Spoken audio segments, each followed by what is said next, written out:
Today's self-care is all about curfew, which has to do with sleep.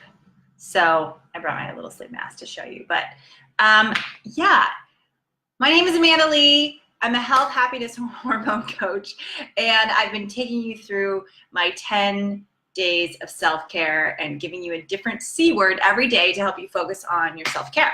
So today's is going to be curfew because sleep, right? We all know we need sleep, but some of us don't get it very much for multiple reasons. Some of those reasons could be we're not making it a priority. You know, it's easy to kind of stay up late and ignore the fact that we need to go to sleep even when we have nothing really keeping us from doing that. On the other hand, some of us have like real reasons why we can't sleep. Children, you know, it's like when you have kids, it's like, see you sleep, see you when they're like 15, I think. I hope it gets better.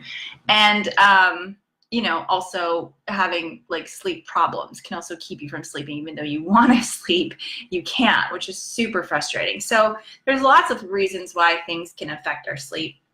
But I want to talk about prioritizing this as a self-care method.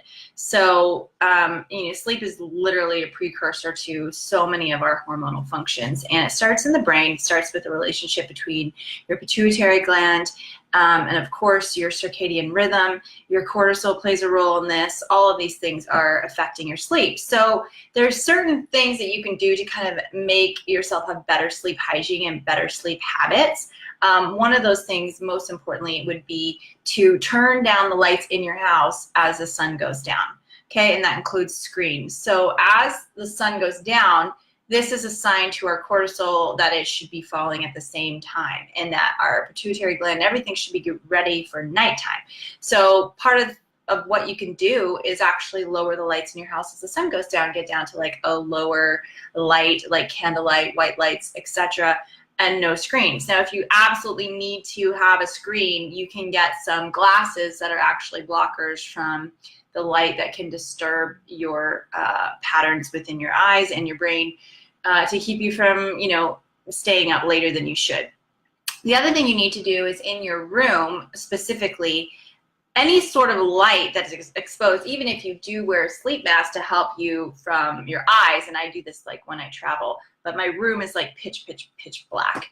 You can turn off, you know, any sort of lights that you have on there. Like I even cover, like if I have like an air purifier, I cover that with like a Band-Aid, or you got an air conditioner or whatever.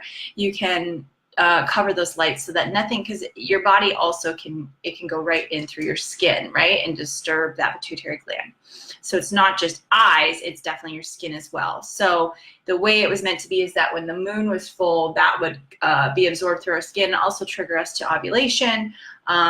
So, you know, we've gotten so far from that because our bodies are so confused from all the light that it's exposed to all the time. So we want to reduce the amount of light that we're exposed to in our bedroom when we're sleeping. Keep it as dark as possible. Now, if you are having an issue with your cycle and you want to get on track, one way that you can actually help to get yourself ovulating properly is to keep your room pitch black, except for the 3 nights of the night before the full moon, the night of the full moon, and the night after. You can open up your windows and get some light exposure. If you have a room that has no windows, you know, or whatever, you can turn on some little lights that can help affect that. So that can help. So sleep, light, having the light raise and lower with the sun is a good idea. Also, getting your cortisol levels to respond to that is really important. So when we're in certain levels of stress, or our HPA axis is off and we have off circadian rhythms, that can begin to be a problem, that our cortisol is high when it shouldn't be and low when it shouldn't be, which can exacerbate issues. So one thing I also found that helped with this was temperature, body temperature. So, you know, your body temperature is connected to your cortisol levels and your circadian rhythm. So by having a hot shower or bath, or even going in the sauna and then exposing yourself to coolness right away after to prepare yourself for bed, it helps your body temperature drop quickly, which is what we need to help us fall asleep. So I would take a hot shower or bath, or I would go to the sauna and then I would walk outside in the cooler air. Now, if you're in the summer air. Still, the air outside should be cooler at night a little bit than your bath, so see how that works, which is why we can have trouble sleeping in the summer because it's so hot. Your body needs to be at a cool temperature in order to sleep effortlessly. So that's a neat trick that you can try to see if you can get your body to respond well to that.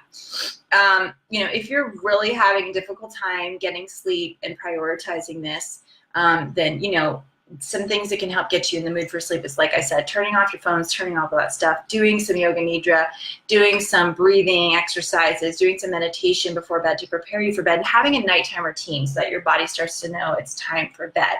And keeping your bed really sacred, like your bed should really be used for sex and sleeping and not for doing work or watching TV or any of that other stuff or having intense conversations. All of that should be outside of the bedroom, and you should leave your bedroom to be sacred so your brain also knows that this is where sleep happens. Okay, now these are some of my favorite little remedies to help with sleep. Lemon balm tea, first and foremost, with chamomile, the two combined, is a great trick to help get your body to calm down, and it works with your body to help relax and help your cortisol levels and help you sleep. So make that tea, lemon balm and chamomile combined. I actually get fresh herbs from my farmer's market and make the tea myself. You can also buy dried versions of that in any store. So that's an option. Passion flower, this is another one of my favorite supplements for anxiety and nervous system calming. So this is something I'll do before bed, as well as white chestnut. Now this one's really good for anxious thoughts, and if you wake up in the middle of the night a lot with anxiety, you can take this in the middle of the night as well, just a couple drops, and it will help your mind calm down to go back to sleep. So there's different points for me that sleep has been an issue depending on what I'm going through. You know, in my stressful times, sleep definitely is the first thing to go when I'm worried or concerned about anything. So really getting your mind to shut down is important. So those supplements can help. And if I'm really having a hard time, I use this one. This is from my local store here at Lazy Acres. It's a sleep tincture that has valerian root, skullcap, which is a great herb for cortisol and calming, passion flower, same as this, chamomile, and a little bit of melatonin as well. So this is kind of like what I do when I'm really having a hard time, but I try not to take this one all the time because I don't want anybody to be dependent on melatonin. We want our body to make our own melatonin. Now, if you have low levels of melatonin, we can see that on a Dutch test, doing testing with me. And typically that's connected to some gut issues. There could be other reasons why your melatonin is low and struggling, but that could be one of them. Tryptophan being a precursor to melatonin, and that is made from digesting your protein. So if you're not digesting your protein properly, now you can have a melatonin issue. So we need to address the gut in order to see improvement there. But the other thing that is something that really helped me when I was struggling with sleep was binaural beats. So those are recordings that you can listen to now. I'm not sure if the company that I got mine from is even still available because it doesn't look like it's working. I'm going to try it really quick. Yeah, it looks like it's unavailable. So, but you can search binaural beats and see what you find. There might be some free ones out there. And they kind of help your brain waves and help you calm down, and also give you something to kind of listen to as you're trying to fall asleep if you've got like an anxious mind that keeps you up and thinking all the time. My sleep app is another one. My sleep button, sorry, is another one that can help give you some things to focus on and think through so that your mind isn't racing on all the stuff that you're worried about when you're trying to fall asleep. So those are some of my favorite tips for sleep hygiene and how to improve sleep, but really sleep is a really important self-care, and this is just a practical one for you, that if you're not getting sleep, everything else sucks. Your testosterone levels suck. You know, your cortisol is going to be off, which really is king in the body, dictates so much. Your mood, obviously, all those things are off. Now, if you really, really struggle with sleep and you've tried all these things and it doesn't work, you know, I just invite you to do the best that you can with what you have available to you. If that means you go to sleep super early at like 8 and say you can only sleep until 3:30 a.m. For me, when I was in major stress, 3:23 a.m. would be the time I would always wake up, which could be a sign. It's a sign of cortisol for sure. It can be a sign of liver and just anxiety in general. So getting to bed earlier and getting that solid rest. So it's actually more effective for your body to get solid rest, between 10 and 12 than if you were to sleep, in later. So try to keep your sleep consistent. Try to keep yourself waking up at the same time, going to bed at the same time. And, I know this seems like a lot of work, but it's just really so important to your self-care to be able to feel good and to have your brain functioning properly and to sleep well.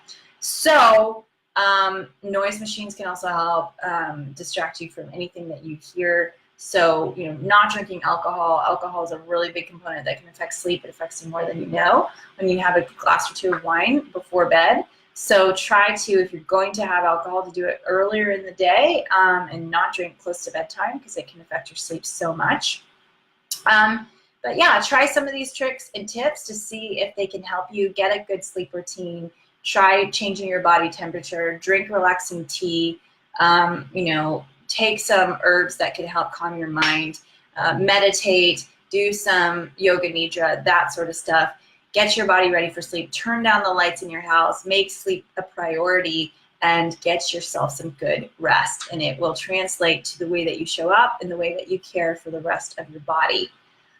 Alrighty, so yeah, I hope you guys learned a little bit today about your sleep and some ideas to make it better. And I look forward to seeing you all tomorrow for our, today's our day 5, it's day 6 of our 10 days of self-care. And I look forward to sharing it with you. I'll see you then. Bye-bye.